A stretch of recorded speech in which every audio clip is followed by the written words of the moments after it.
huge news from Scotland today.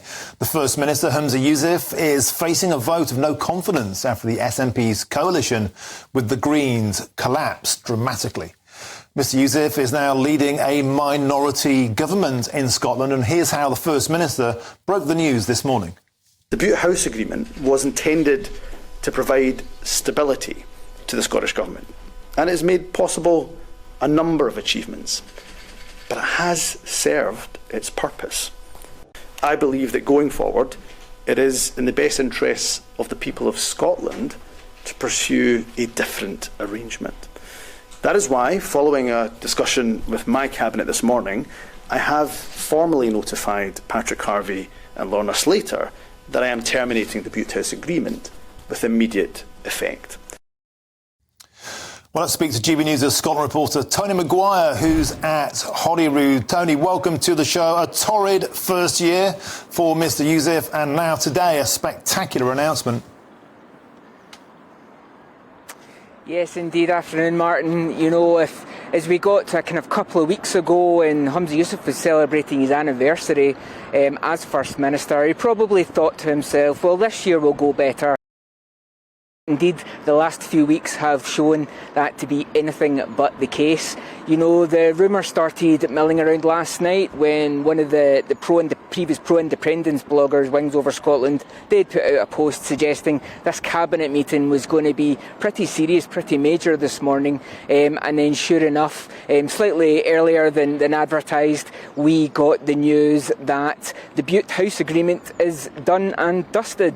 You know, a memo had gone round SNP members to say that we're now closer to the next Scottish election than we are to the last election, so it's time for us to look and see how much of this is working. And of course, all of those policies recently, the green energy policy that was dropped last week, and in many of the gender policies that the SNP has been pushing, the Greens have been a formidable force pushing that as well. So I came into Edinburgh early today and I spoke to members of the public. Many of them actually I broke the news to, and I got their sense of whether they still had faith in Humza Yousaf and his government. I think it's a good thing for Scotland.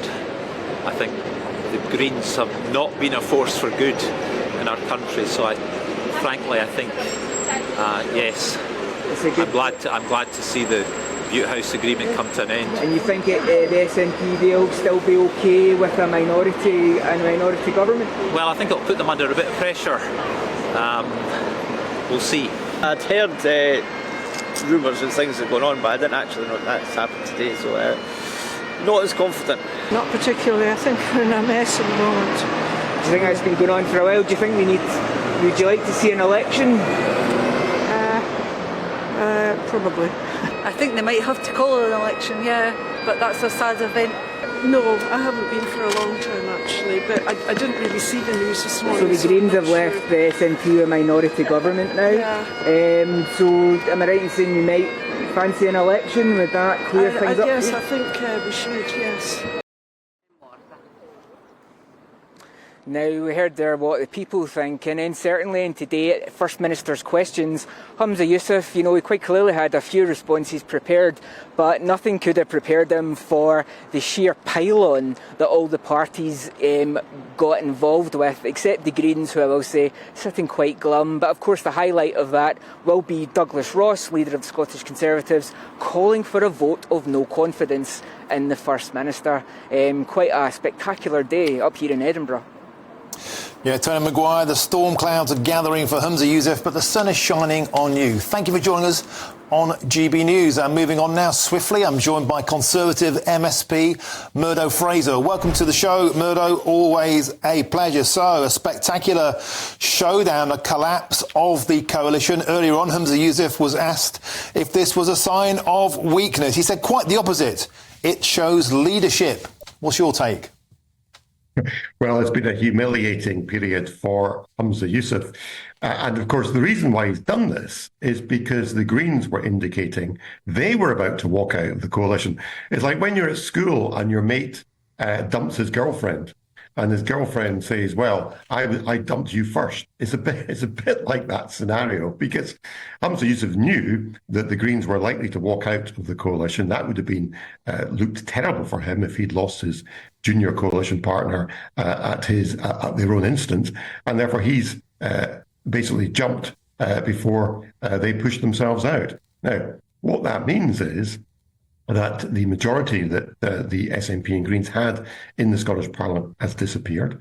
There's been major concerns over the performance of the SNP government across a wide range of policy areas: the economy, the health service, education, concern about their fixation on issues like hate crime, on gender reform, and of course on independence, out of step with the majority opinion in Scotland. And we think it's time that this was put to the people, and that's why we have today tabled a motion of no confidence in the First Minister. Well, Murdo, GB News was out and about on the streets of Edinburgh today, and what struck me listening in is just a huge sense of weariness and fatigue that the electorate seem to have. But do you think that this vote of no confidence has any legs? Does it have any chance of landing, or will Humza Yousaf carry on business as usual? Well, the parliamentary arithmetic is very tight. So the SNP currently have 63 votes out of 128. So for the motion to succeed, we would need all the opposition parties, Conservative, Labour, Lib Dems, and the Greens, and crucially, Ash Regan, who's the only ALBA member of the Scottish Parliament, who of course was SNP. In fact, she was an SNP leadership contender just a year ago, defected and joined ALBA. It would take all four parties to combine together to vote this through. Now, our view is that's the right thing to do. Our view is that with the record of the SNP in government, with the collapse of this coalition, we should put it to the people to decide who forms the government of Scotland. But we need the Greens to agree to that. We don't know whether they will stand by the SNP, and we need Ash Regan from ALBA to agree to that, and we don't know what she's going to do. But at the very least, it puts the Scottish Government and Humza Yousaf's leadership under very serious pressure. But of course, the next official Holyrood election is not due to take place until May 2026, so Humza Yousaf will no doubt just try and batten down the hatches and ignore all this. Yes, he probably will, but even if he survives the vote of no confidence, he's still got to win votes in Parliament, crucially, of course, on getting his budget through. And he's relied upon the Greens for the last 3 years to support his budget as part of the coalition. Given the rhetoric we've heard this morning from Patrick Harvie, the co-leader of the Greens in Scotland, I think Humza Yousaf is going to find it very hard to get agreement from the Greens. And so we may find that even if he survives this vote of no confidence, Humza Yousaf is only postponing the inevitable. OK, thank you very much for joining us on the show. And that's Murdo Fraser, Conservative MSP. Thank you for your time. It's always a pleasure.